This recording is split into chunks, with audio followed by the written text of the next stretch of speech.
L'invité du gouvernement.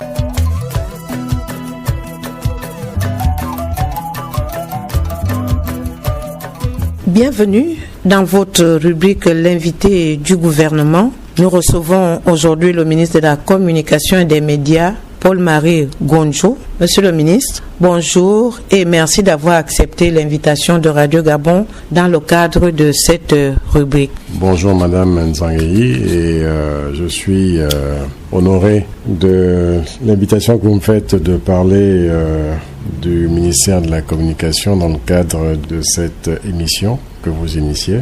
Vous êtes justement le tout premier ministre de la Communication à l'ère de la Ve République. Quel bilan peut-on tirer des 100 premiers jours d'action gouvernementale dans votre secteur?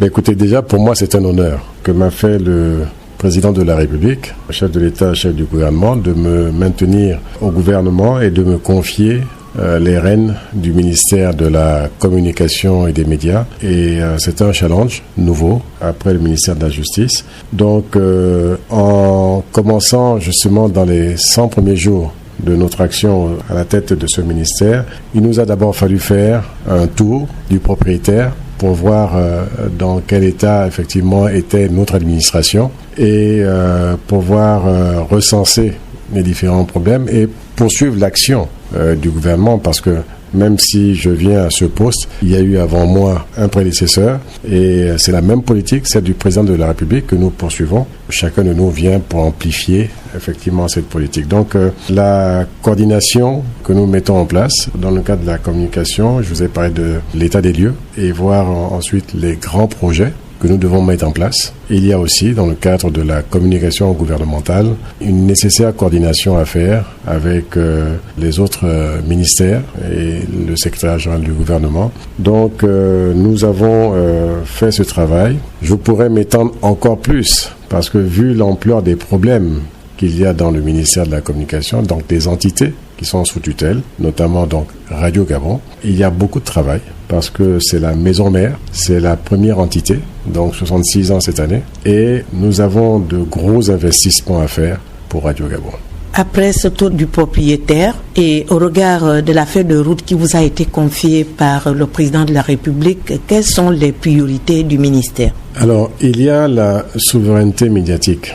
La souveraineté médiatique, ça consiste en ce que nos organes sous tutelle du ministère de la Communication doivent pouvoir exprimer non seulement la volonté du chef de l'État, mais c'est surtout démontrer la place du Gabon dans l'univers médiatique de la sous-région et de l'Afrique. Parce que Radio Gabon, à l'époque, dans le colonial, on écoutait la radio depuis Brazzaville et c'est en 1959 que Radio Gabon est né. Et aujourd'hui, nous devons pouvoir faire en sorte que sur l'ensemble du territoire national, parce que c'est ça en fait le défi aujourd'hui. Bien entendu, quand on fait en sorte de pouvoir restaurer tout cela, c'est pour aller vers tous les Gabonais. Qu'on entende la voix du Gabon, le chef de l'État prône l'inclusivité et par la radio, on touche tout le monde et tout le monde se sent impliqué parce que considéré concernant la gestion de notre pays, je sais souvent les récriminations qui sont celles des responsables de la radio, de penser que la radio est marginalisée et malgré les problèmes qu'elle a, elle est écoutée parce que quand on va à l'intérieur du pays, c'est Radio Gabon qu'on recherche. Radio Gabon doit être écoutée à travers les 9 provinces. À côté des conditions de travail à améliorer, il y a également les conditions de vie.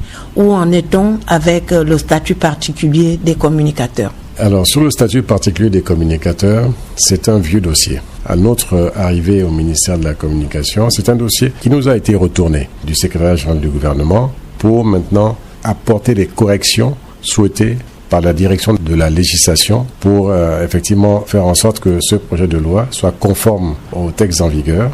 D'abord la Constitution et tous les textes qui environnent le domaine de la communication. Donc, il est sur notre table et nous allons mettre un groupe de travail très rapidement sur pied pour le ressortir et le présenter sur la table du Conseil des ministres. Donc ça aussi, c'est certainement après les prochaines élections législatives et locales, parce que nous sommes dans une période basse, au mois d'août. Monsieur le ministre, dans vos différents challenges, on parle de la mutualisation des moyens entre les entités sous tutelle. Quel message renvoyez-vous à travers cette stratégie? Pour moi, les moyens des chaînes publiques ne sont pas à la hauteur des ambitions que nous avons pour la communication. Donc, nous partons du bas de l'échelle et il faut remonter progressivement. Ça veut dire que si on avait 100 francs aujourd'hui, battons-nous pour commencer à en avoir 120, 130 pour pouvoir améliorer notre condition de travail, pour pouvoir améliorer la qualité de notre travail. Pour avoir ces 120, 130 francs, ça peut être le budget de l'État, mais ça peut être aussi aller chercher avec les autres entités qui sont autour de nous les ressources nécessaires au travail que l'on veut faire. Et nous avons dit concernant la mutualisation que Radio Gabon, Gabon Télévision, l'AGP, l'IGIS, TDG sont les ressources que nous avons au niveau du ministère de la Communication.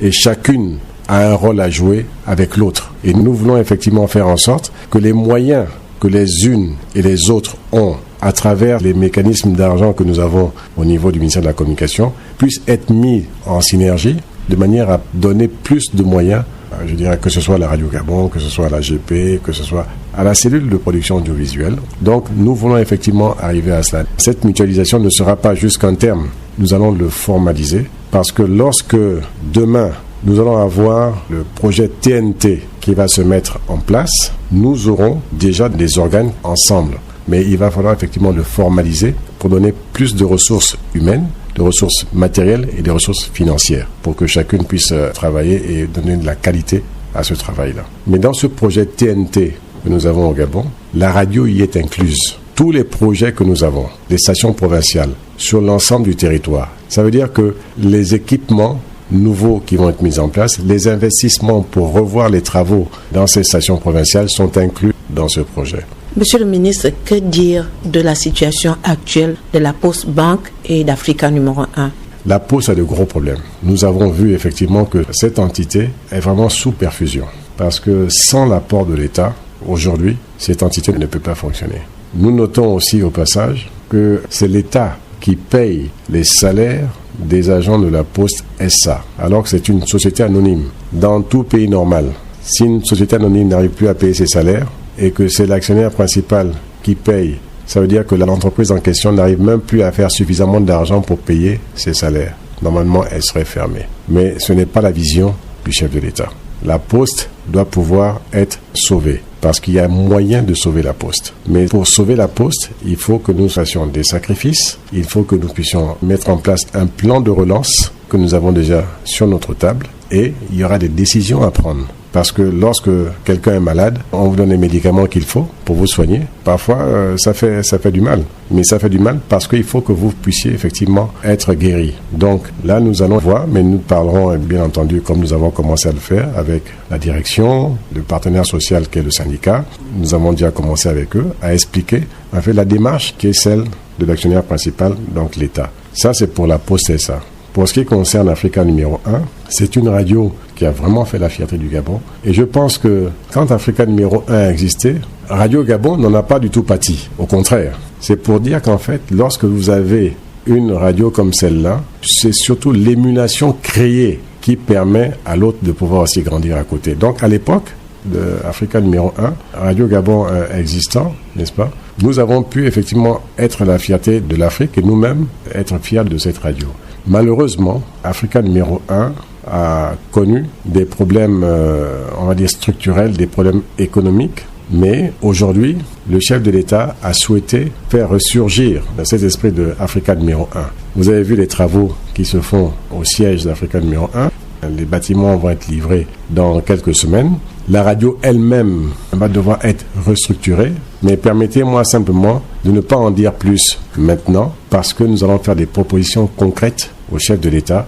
Mais au moins une chose est certaine, nous allons pouvoir voir comment relancer, si possible, cette activité. Monsieur le ministre, votre mot de fin? C'est déjà vous remercier, madame, remercier Radio Gabon. Et pour dire simplement, Radio Gabon a des soucis.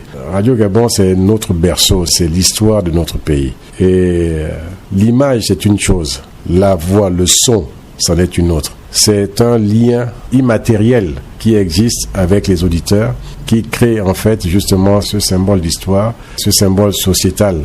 Et Radio Gabon fait partie de cela. C'est rien que pour cela simplement que nous devons nous battre pour redonner à Radio Gabon sa lettre de noblesse. Et nous allons tout faire pour cela à travers les investissements prévus dans le cadre du projet dont je vous ai parlé tout à l'heure. Radio Gabon vous remercie. Je vous remercie, madame. À bientôt. Et je remercie aussi tous les auditeurs qui nous auront écoutés.